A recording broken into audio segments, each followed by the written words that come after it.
Let's get quickly to all the tools. We have the axe, then of course you can harvest any tree you want. Just hit it a few times and the tree will fall. Don't worry, you won't take damage if the tree is falling on you, but you get wood, leaves and saplings from the trees. We also have this pickaxe, and with the pickaxe you can basically mine every stone you see, like this stone for example, or this stone. You can just go on and start mining and you get some stone. The next feature the next tool I want to show you is the hoe. With that you can freely place everywhere you want, like a little farmland, and you can freely rotate it as much or as little as you want and just put it down like that. And boom, you've made a farmland. And sometimes you get even seeds or saplings out of it. Not every time though, but this time we got a seed. And this time we did. So, and you can rotate them as much as you want. With those fields prepared, we can put down plants in there. And of course you need water for the plants. So you just grab your watering can, go to every body of water, like this little lake or maybe a rain collector or well you can craft later on, and just fill it up. Or a river, for example. We have a river over there, you can see the waterfall. And we just can water those fields. You see those little particles, and after a little while it's watered and the plant can grow. Of course, as soon as it's raining, all the fields will be watered and you don't have to water them. Well, you can, but it's really unnecessary if it's raining already. So the rain, our whole weather simulation works together with our fields. Yes, you see another tool in my hotbar, and that is this one. That's the fishing rod. You can't harm animals in Solarpunk, and we won't implementing harming animals in the game. So this is a magnet fishing rod. I personally call it a loot magnet. So you get every kind of loot out of the lake. And just for those people who want just a little bit of chilling and a little bit of fishing, you can go and do it like that and relax a little bit, calm down, wait for the loot to bite basically.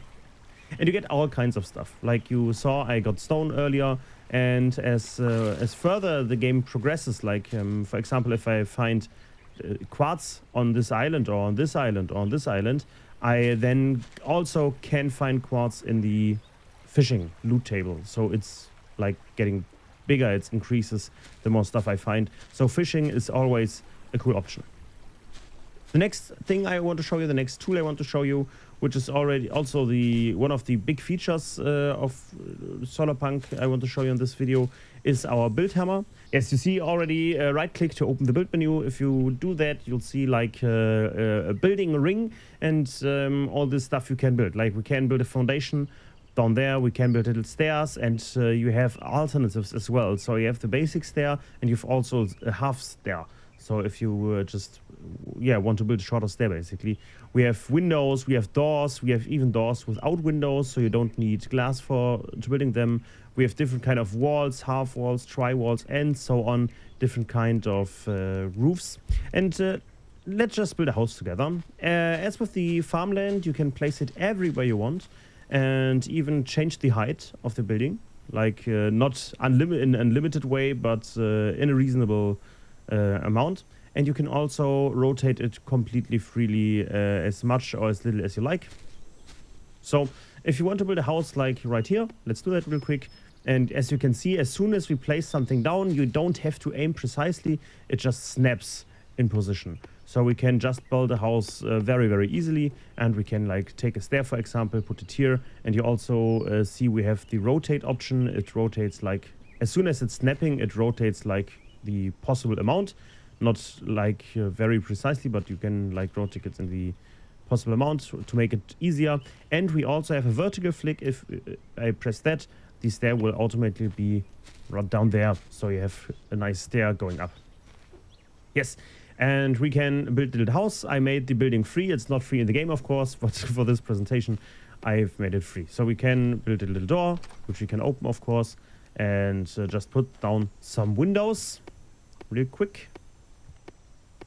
Like this, for example, and then put some normal walls in there. You can do this however you want.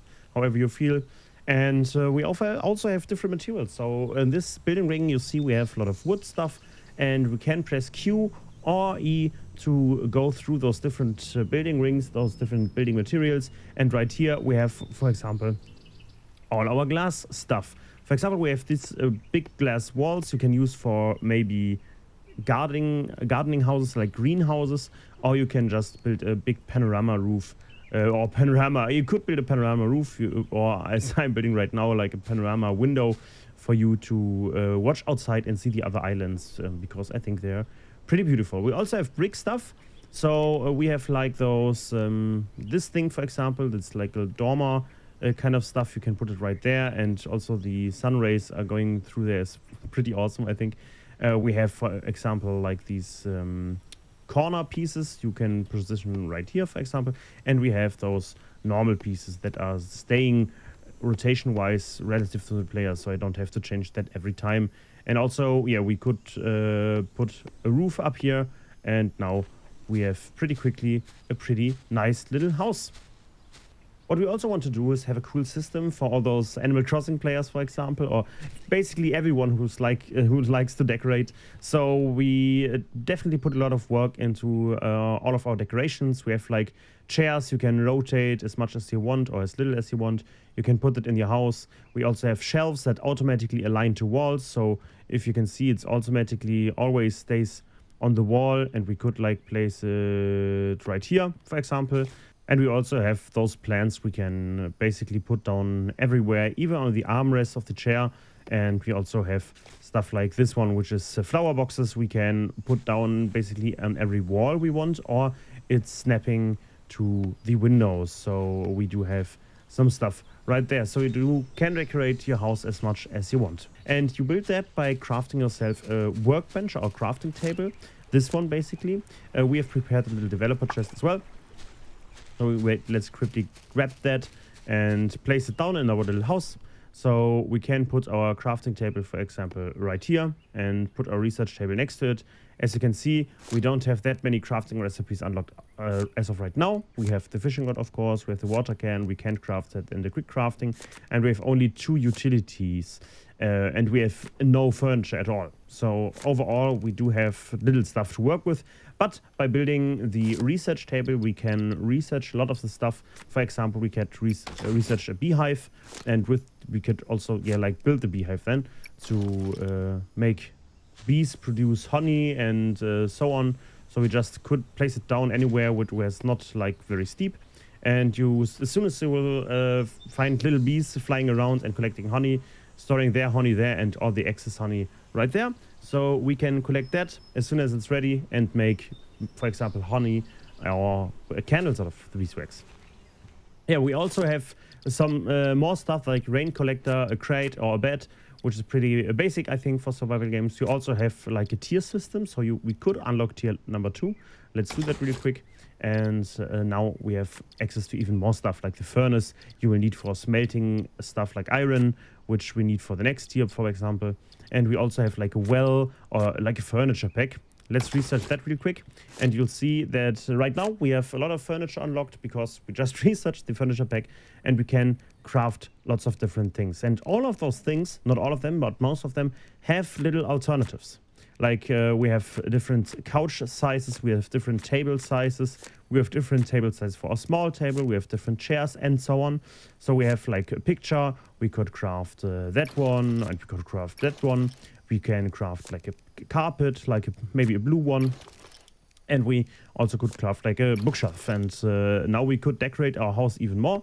We really took care and made it so that like the carpet can be placed under furniture, which is not the case for some survival games, but we really wanted to have that because otherwise it's just getting annoying. Yeah, well, we have like this picture frame. We can stand up right here, for example, and we can hang pictures on the wall like that. And with that, we have decorated our house even more, and we plan to increase the amount of decorative stuff even more in the future. And I haven't showed it all to you. We have huge plant packs, we have succulent packs, we have big outdoor furniture packs, and so on. So yeah, you really have to, you really can decorate your house as much as you like in the final game. The next big feature after the building I want to show you is our animal system. Right there, there's a little chicken. It's alone with us on this island, and you can't harm animals in the game, as I already said. We could like fence the chicken in, but the chicken would be sad if we would do that. And our objective is to make the chicken happy. So if we make it sad, we won't get any loot at all, but if it's happy, it will provide us with some loot. So to make the chicken happy, well, first of all, we could find a friend and bring it here. So we have like 2 animals on this island, and those chickens need companion. And if they have companion, they are more happy. And we also prepared a little developer chest right here. So a second thing we can do to make the chicken happy is build a little chicken coop. And just to show you another thing, in a second, I built this fireplace, which we can use to lighten up the place. And if I make it rain right now with the developer cheat menu, you'll see first of all the fireplace goes out, just to show you that we have like a fully fledged weather simulation in the game. And the chicken is also going back in the chicken hut because it doesn't want to get wet, and the chicken is just a little bit happier. So let me quickly change back to nicer weather. And of course, you'll see all those farmland we built right there is also wet because it just rained. To make the chicken even more happy, we needed to build like those feeding throws and have this animal feed put in right there. And as soon as we have that, as soon as the chicken is hungry, and it already is, it will eat stuff. So we also need to give the chicken water, like enough space, friends, and all that to make the chicken happy. And all that is according to our pigs and our sheep as well. Basically all animals in Solarpunk needs to be happy to give you loot, basically. So you live with them, not you don't use them, basically. So let's get quickly to the one of the last 3 features I want to show you.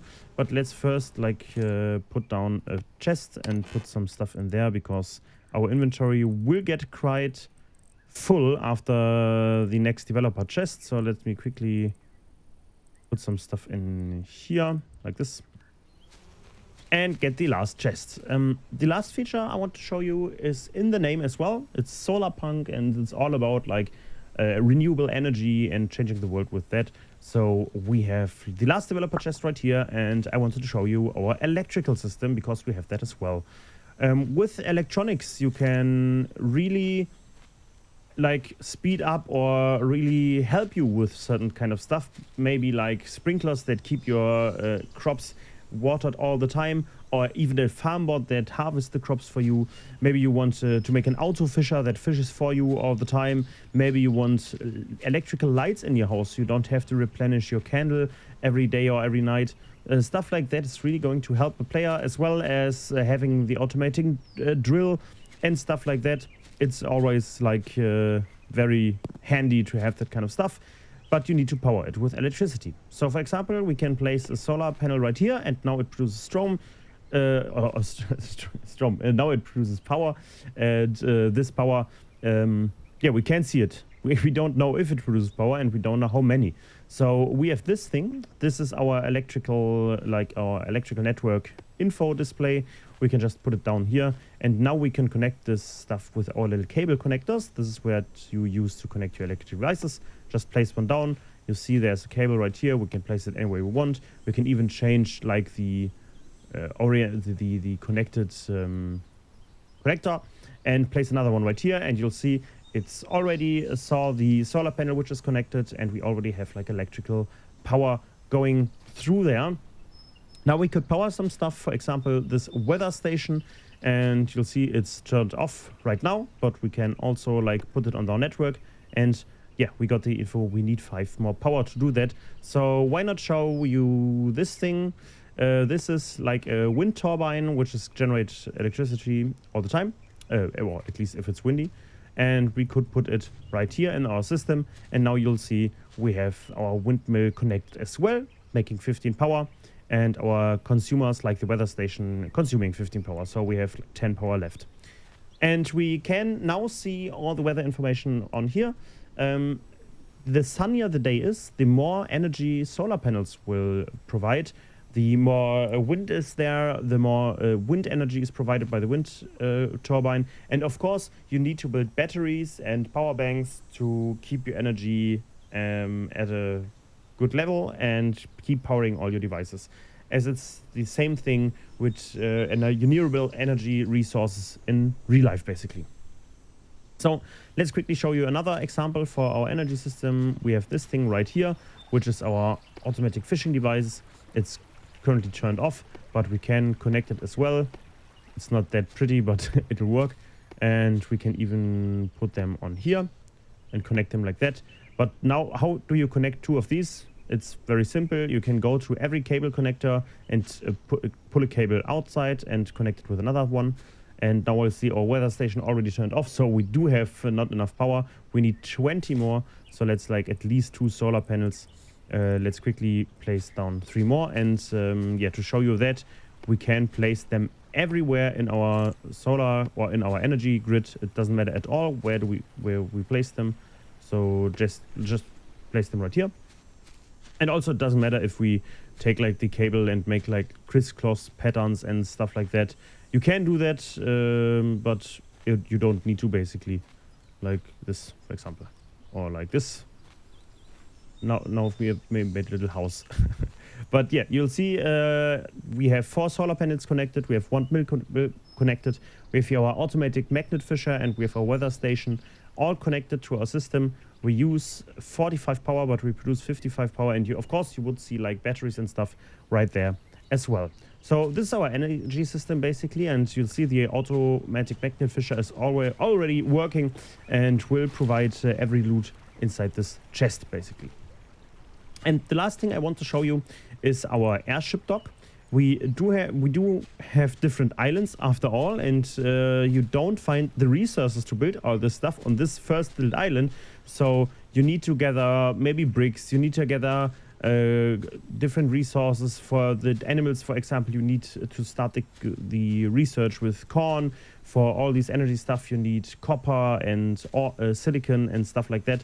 And you'll find that on other islands. And in order to get there, your first basically task on the first island is to get an airship. And to build an airship, you need this airship dock. So you need to research that, and this is your first task basically on the first island. Yeah, it's also implemented in our building system, so you can change the height and rotation and stuff like that. And as soon as you build that, you can go to your table and see what you need to build your airship. You see that you also unlock a repair kit by building the airship, so you can repair your airship when you crash into buildings or other islands, for example. We need 15 iron, 15 cloth, and 1 airship technical component. And after building that, we do have our first airship right here. We can already see that we can upgrade our airship as well in a later version of Solarpunk, and we can upgrade our engine, for example, to be faster. We can upgrade our battery to have longer reach, and we can upgrade our airship with a chest so that we have a chest in here, for example, which is pretty handy if you transport lots of stuff from and to other islands. So let's get inside the airship. Let's take a quick look at our airship dock or here like the instruments, the airship instruments. We have our lever for speed, so by pressing W we can accelerate or decelerate by pressing S. We have our docking indicators right there. We have our steering wheel, of course, right there, which we can just use by turning our mouse. We have our speedometer right there. We have a little toggle for turning off and off light. And of course, we have our battery indicator, and if the battery is currently charging, as well as our height indicator. So let's quickly get away from our starting island and fly to another one, maybe that one. You'll also see we have our abandoned merchant platform right there, which is kind of important to get all those electrical devices, but more on that in a later stage of the Solarpunk development. And we also can switch between first and third person while flying the airship. So it's going to be a little bit easier for you to fly it. Yeah, let's head to this island because we built some stuff on there to show you a little bit about what's be like to play Solarpunk for a few hours. like maybe 5 to 10 hours inside the game, in the game, you could build up all that. Maybe not all of that, because we do have one thing here which is pretty end game, but let's just fly there and make a good landing, maybe right here. If you build a dock, by the way, you can easily dock there, but we can also, like everywhere we want, we can initiate the docking as if we are slow enough and if we are level enough. So we could, for example, also maneuver our airship right here and maybe park right outside the house by initiating the docking mechanism, and now we can maybe jump on that balcony right there. Yeah, so you can park anywhere basically. You do have a little balcony here, and we want to show a little bit how you could decorate your room, like with a little table and a sofa right there, like a cool outside terrace. And we also see our solar panels in the distance, which is pretty cool. And we also have a little area out here with a greenhouse and some honeybee boxes. And our farm bot, which is pretty end game, which is going to harvest all your crops and watering all your crops for you. So that's our little presentation about Solarpunk. If you'd like it, I would be glad if you like it. And we'll see you in the next one.